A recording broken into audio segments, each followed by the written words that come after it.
Today we celebrate the 156th anniversary of St. Andrew's Church. This is the day that the Lord has made. Let us rejoice and be glad in it. Sisters and brothers in Christ, thank you for inviting me to share the message today. Let me offer my first confession of the day. I may be the director of Presbyterian World Service and Development, but I am not a preacher or a minister. So if you came this morning as a visitor to see what St. Andrew's Church has to offer, and to hear Reverend Janice or Reverend Martin Lewis's sterling sermons in his lyrical brogue, please make sure you come back next week and give the congregation another chance. My other confession is that my claim to fame is not that I've been a missionary in Guatemala or that I am the director of PWS&D. Rather, it's the fact that I am the father of 4 children, ages 10 and 7. By the way, the 7-year-olds are triplets. I must confess that my short-term memory has never recovered since the birth. I'm sure you'd understand if I say that life is busy, both at home and at work. In fact, yesterday we finished 2.5 days of meetings of the Presbyterian World Service and Development Committee. So if I mumble and bumble for the next little while with this message, even while I depend on my notes, I ask for your forgiveness.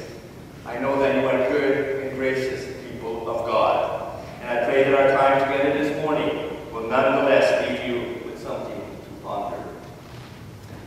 Given that I've never had any formal theological training, Jeremiah text that we read this morning is very comforting to me, because there's Jeremiah responding to God.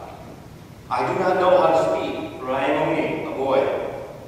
When I come to the pulpit, as I am asked to on occasions like this morning, I ask the same question. How can I share God's wisdom about the work that we do as the Presbyterian Church in Canada throughout the world? I worked in Guatemala for 11 straight years, and so I eventually became confident and competent in the context working alongside my Guatemalan colleagues. I wanted to be a career missionary, to spend the rest of my life there. My work was in the office and also in the field with the people. However, just when I thought I was getting good at what I was doing, God called me out of that comfort zone. So now I work out of Canada, working on your behalf at PWS&D, not in one country, but throughout the world, and also speaking in churches, trembling always when I come to the pulpit. We all have doubts about our abilities and ourselves. Take heart and have faith. Our questions and sense of inadequacy may also be signs of faithfulness and spiritual well-being. In the biblical tradition, one mark of an authentic prophet is the protest of inadequacy when she or he is called to speak on behalf of God. People don't run for prophetic leadership as they do for public office. They are called, often against their will, to speak on God's behalf in challenging situations. Some examples are Jeremiah protesting his youth when God calls upon him to warn Judah and Jerusalem that they would be destroyed and enslaved for worshiping idols and breaking the covenant with God. Jonah tries to hide and gets swallowed by a whale when he sent to warn Nineveh that their city is about to be destroyed. Even Moses could not believe that he had the wherewithal to lead, as God called him to lead the Israelites out of Egypt. Peter denies knowing the Messiah 3 times. Paul, in his journeys, had to make an about-face before acknowledging his call to speak for God in Christ. Now, most of us would hardly compare ourselves to someone like Moses, Jonah, Jeremiah, Peter, or Paul. Nobody will likely write a book about us. Now let's look at the passage of John about the feeding of the 5,000.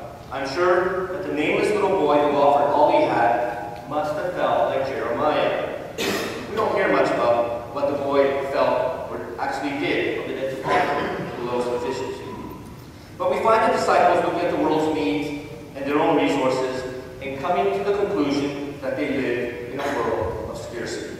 That there isn't enough to go around, that they as a group are unable to do anything to feed the masses.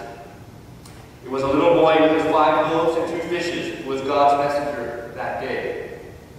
I am no theologian, as I've already confessed. However, the story of the feeding of the 5,000 must have touched very deep nerves in the earliest communities of Jesus' followers, since it is the only story repeated in each of the Gospels. The story illustrates that the little nameless boy who offered his gift of fish and bread understood his relationship with the community around him. Generosity goes to the very heart of God. The message is even more powerful when we consider that the custom of the day tells us that as a boy, he would not have been counted as one of the 5,000. Why? Because the 5,000 referred only to the men. In those days, women and children did not have the same worth or value as a man in society, so they were excluded in any census. Yet who was it that started the movement to hear Christ call for food to feed the multitude? It was the little boy, not an adult, and not one of the 12 disciples, chosen by Christ himself. And like the nameless little boy who started the movement to feed the 5,000, Jeremiah, the 12 disciples, and countless others since then, we too are the recipients of a calling and a blessing. As a community of believers, we need to embrace God's call in our lives. We know very well from the Gospels that Jesus defied the conventions of his day to spend time with children, tax collectors, prostitutes, adulterers, and those from other religious traditions like the Samaritans. In Matthew 25 and other texts, he calls on his followers to feed the hungry, clothe the naked, care for the sick, welcome the stranger, and feed the prisoner. His world-shattering message of love did not die on the cross, and it continues with us. Our church has had a long history of mission throughout the world in both the sharing of the word and service to others. With your support through Presbyterian Sharing and Presbyterian World Service and Development, our church continues to share the love of Christ with others around the world. As an example, let me briefly share with you what I did as a mission worker in Guatemala, being fully supported by your gift to Presbyterian Sharing. I spent my first 4 years working in human rights and leadership training. As Guatemala was still in its civil war, our church assigned me to work with the indigenous presbytery of the Guatemalan Presbyterian Church. One of my first roles was to monitor the national elections of November 1995, accompanying a former union leader who was a candidate for Congress.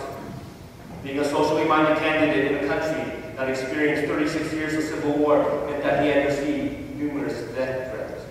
During this time, I also coordinated a steady stream of Canadian and U.S. volunteers who'd come to accompany 24 hours, 7 days a week, people who had been threatened with death. This included the widow of Manuel Saki, a Mayan Presbyterian minister and human rights worker who had been abducted, tortured, and killed for his work teaching basic human rights, the Bible, in his region. The family had to flee their home and change their residence 8 times in the next 24 months. I also spent 6 years leading organizations that documented labor practices in Guatemala's garment factories, or maquilas, sometimes referred to as sweatshops.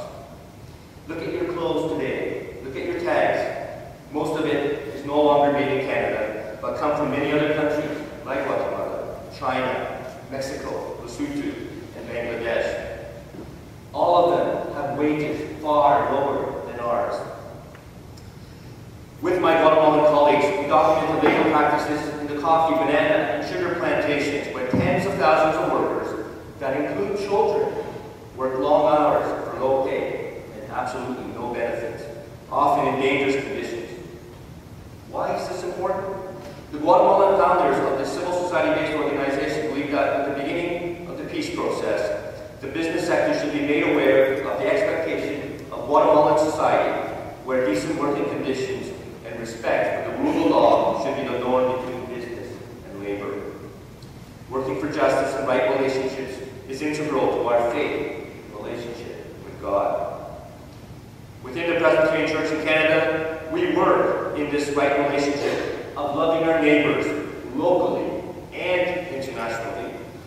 And through PWSB, we can respond to emergencies, conflict, poverty, and injustice.